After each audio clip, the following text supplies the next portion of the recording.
Well, I like what you're saying because you're making it clear that the client is the person. Now, you're not making that clear to me as a escape valve for you, I don't think, either. No, no. You're telling me and telling the audience and telling anybody else out there that and if you do have a phone call, you can call us here at 1-866-980-0499.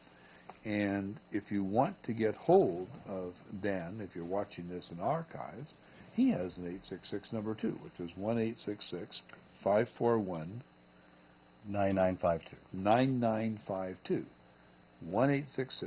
1-866-541-9952.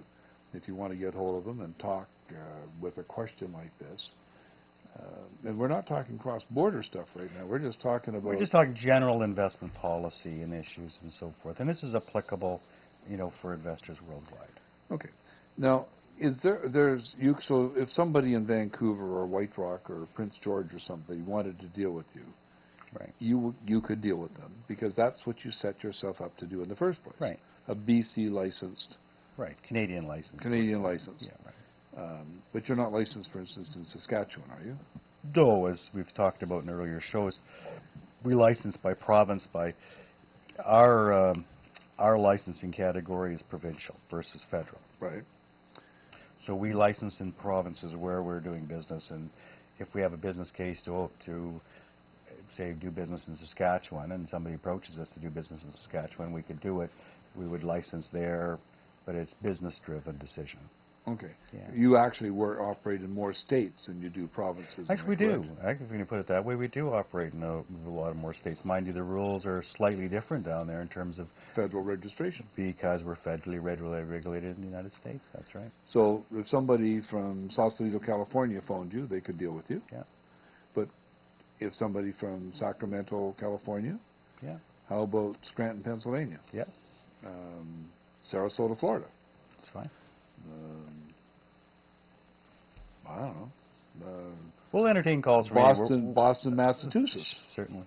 Okay, so you are federally registered in the States, and you can actually deal with somebody from every state, but some states you've actually gone to more effort to be licensed. Why is that? Right. Well, once we get more than a certain amount of clients in an individual state, we actually sub-license in that state, and they typically allow a small threshold. Each state allows most money managers to do a small amount of business where, you know, it's recognized that having one or two clients in the states where there are referrals or whatever, you know, it's just not a significant amount of business in the state.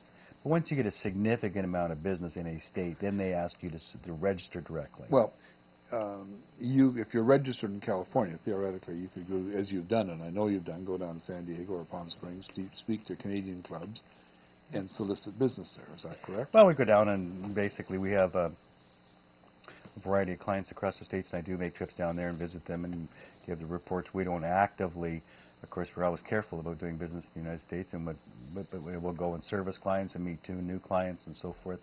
But most of our business actually comes to us. Okay. So what I'm trying to get across to the audience, anybody who's watching this, that you can deal with them in cross-border issues. Yes. And that's the big thing, because if you're dealing with your bank, and I was actually with a bank, I won't bother with which one it was today, I was actually dealing with somebody about an account for a school parents advisory committee. Yeah.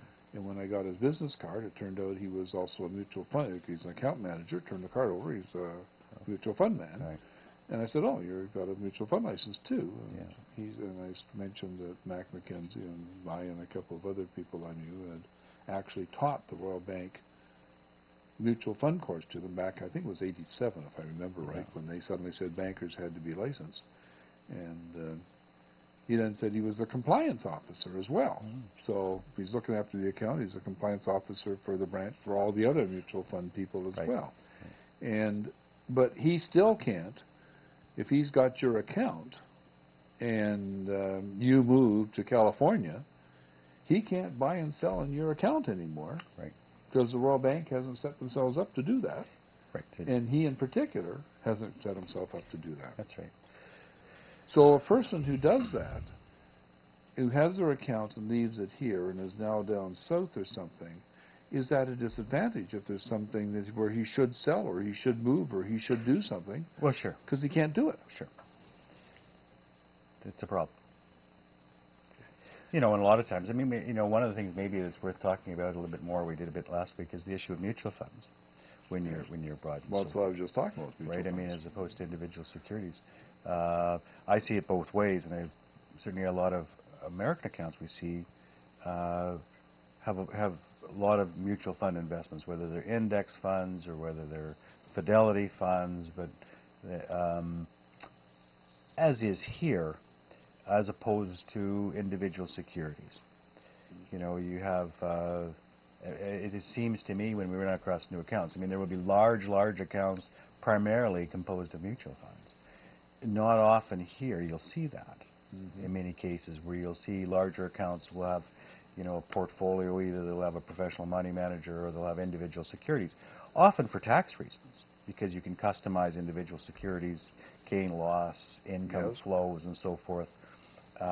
When you're, you know, it's to your tax advantage to have an individually managed account, and so we have it much more prevalent in Canada. But in the United States, so you come up and you have an account here, say in an IRA, and you're heavily invested in mutual funds and so forth. Often that, you know, that doesn't allow you to comprise the portfolio of assets that are actually to your advantage. Right. So, for the most part then, you recommend individual stocks. But what about somebody who's only got $20,000 to invest? They can't really do something with this. I think in a lot of cases in the $20,000, a smaller account, certainly in the cross-border business. I mean, you know, there's a threshold of the account size that's worth holding and worth cashing in. You know, we're talking about somebody that moves down to the States and has a $20,000 RSP. Is it really worth keeping it going? Right? I mean, or is it... should they cash it in? Or should they cash and pay the tax and go invest it in the United States? Tax paid, right? So, in our case, I mean, we're, you know, smaller accounts such as that. I mean, there's nothing much we can do in terms of building a portfolio of securities. It's too small. Yeah. So we suggest, you know, often you make a decision, Mr. Client, Miss Client, what you'd prefer to do. But generally, I'm not sure where the cutoff number would be. Is it, I guess if you're down there for 2 or 3 years and you're coming back to Canada and you want to keep your RSPs intact, then it's, you know, you do what you got to do. But if you're down there for a longer period of time, it may not make so much sense. Well, the concept of what you're doing is so clean and so nice that you're doing it that it's a shame that the guys with the little bits of money can't be serviced nicer too.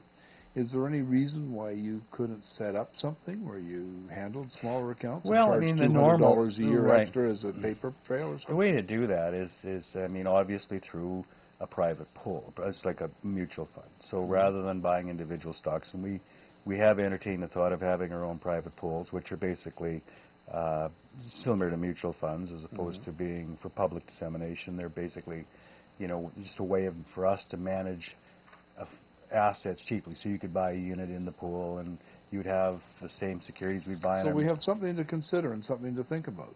Certainly we've looked at it. I mean, we actually looked at pools a year ago. I mean, there's a little extra layer because you have to get clearance to use them, you know, and there's a cost to having pools and so forth. But using things like this program and the fact that there are so many people out there, it makes sense that maybe this is something we should do.